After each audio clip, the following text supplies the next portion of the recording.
Education, फिर education से business, पैसा कमाना, जॉब, ये लाइफ के पार्ट्स हैं और जो जरूरी भी हैं, बहुत ज्यादा जरूरी है।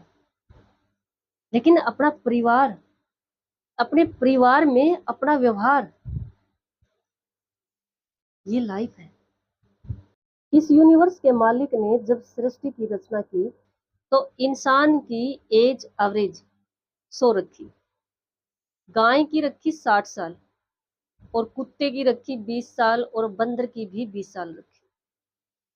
लेकिन जब कलयुग आने लग गया तो गाय ने भगवान से रिक्वेस्ट की कि प्रभु, ये जो दौर आ रहा है ये बहुत बुरा दौर आ रहा है, कठिनाई संघर्ष से भरा हुआ है, मैं 60 साल स्पेंड नहीं कर सकती, मुझे सिर्फ 20 साल दे दीजिए। भगवान ने कहा ठीक है। फिर ये देखने के बाद बंदर सुन रहा था, तो बंदर भी प्रभु के पास जाता है। बंदर कहता है कि प्रभु, मुझे भी 20 साल नहीं चाहिए इस युग में, मुझे भी आप 10 दे दीजिए। भगवान ने कहा ठीक है। फिर धीरे धीरे इस बात का पता कुत्ते को चलता है। कुत्ता भी भगवान के पास जाता है और कहता है कि प्रभु, मुझे भी इस युग में 20 साल नहीं चाहिए, मुझे भी आप 10 साल दे दीजिए। भगवान ने कहा ठीक। अब इंसान की सुनो। इंसान की एवरेज सतयुग में, यानी जब सृष्टि का निर्माण किया गया, 100 रखी गई। तो इंसान से पूछा प्रभु ने कि क्या आप भी कलयुग में अपनी एज कम रखवाना चाहते हो? अगर आप भी चाहते हो तो कम कर दी जाएगी आपको। तो इंसान ने कहा कि नहीं प्रभु, मुझे कम नहीं करवानी। प्रभु ने कहा कि देखो, जो युग आ रहा है ना, कलयुग, इसमें टाइम स्पेंड करना बहुत मुश्किल होगा, इसलिए मैं आपकी एज 20 साल रख देता हूँ, और 20 साल आप खेलो कूदो, खुश रहो, मैं आपको कुछ भी काम नहीं दे रहा हूँ। गाय का काम है आपको ही खुश करना, और जो कुत्ते का काम है आपके साथ ही आपकी घर की रखवाली करना। बंदर का काम है आपके लिए ही काम करना, ये आपके लिए ही काम करेंगे, लेकिन आप खुश रहो, और मैं 20 साल दे रहा हूँ, इस युग के 20 साल बहुत है। तो मनुष्य कहता है कि नहीं प्रभु, चलो आप मुझे 20 साल दे रहे हो, ठीक हो, एकदम से बोलता जल्दी से, लेकिन जो गाय ने 40 साल छोड़े हैं वो भी मुझे दे दो, कुत्ते ने जो 10 साल छोड़े हैं वो भी मुझे दे दो, और बंदर ने जो 10 साल छोड़े हैं वो भी मुझे दे दो। प्रभु ने तो तथास्तु बोल दिया, लेकिन जिसके साल मांगे इफेक्ट उन्हीं का होना था, जिनकी एज मांगी इफेक्ट उन्हीं का होना था। कैसे हुआ? इंसान जब 20 साल तक जीवन यापन करता है, स्टार्टिंग से अपने शुरू के 20 साल, तो मौज मस्ती में रहता है, सारा काम धाम पेरेंट्स ही संभालते हैं। जब तक 20 साल का होता है उसके घर के बड़े ही संभालते हैं, कोई भी जिम्मेदारी उसके ऊपर नहीं डाली जाती।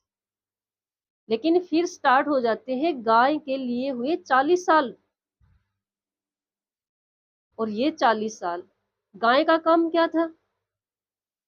इंसान के लिए सेवा करना, यानी इंसान के लिए ही अपना जीवन स्पेंड करना, उन्हीं का भार ढोना। तो इंसान भी भार ही ढोता रहता है ये 40 साल, क्योंकि उसने गाय की एज के मांगे। और फिर बारी आती है बंदर के 10 साल की, जो इंसान ने मांग लिए थे। तो बंदर का क्या काम होता है? बंदर पहले पता है मनोरंजन करता था इंसान के लिए, कुछ पैसा भी कमा देता था। तो ऐसा ही हुआ इंसान के ये अगले 10 साल अपने पोता पोती नातियों के लिए ऐसे ही बंदर की तरह मनोरंजन करना। अब बच्चे कुत्ते के 10 साल, जो इंसान ने मांग लिए थे। ये जो लास्ट के 10 साल है ना, कुत्ते का क्या काम था? घर की रखवाली करना, कोई भी अनजान ऐसे आता दिखाई दे तो उस पर भौंकना। ये नेक्स्ट 10 साल इंसान के साथ भी ऐसा होता है। फिर इंसान बहुत ज्यादा दुखी हो गया। जब इंसान मरने लगा तो उसने प्रभु को पुकारा, प्रभु को स्मरण किया, प्रभु से कहा कि प्रभु ये 80 साल जो मेरी एज बन गई कलयुग में, ये आपने मेरे साथ चीटिंग किया। आपने इनकी एज दी तब बताना चाहिए था कि इन्हीं के जीवन का असर होगा। तो प्रभु ने कहा आपने मौका ही कहाँ दिया। आप बार मैं देने के मूड में था उस समय पर, आपने मांगा मैंने दे दिया।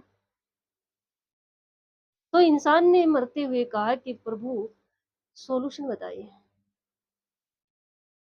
तो यूनिवर्स के मालिक ने कहा कि सॉल्यूशन यही है कि जो इंसान अपने इस जीवन यापन में 20 साल के बाद खासकर अपने ये मांगे हुई जो एज इन्होंने मांगी, गाय की, कुत्ते की और बंदर की, इन सालों में यानी 20 साल के बाद मेरा ध्यान करेगा, मुझे याद रखेगा, सही रास्ते पर चलेगा, इंसानियत को अपनाएगा, उसके साथ मैं हमेशा रहूंगा। और उसके जो ये कष्ट है ना, इन गाय के, कुत्ते के और बंदर के, ये इफेक्ट नहीं होगा।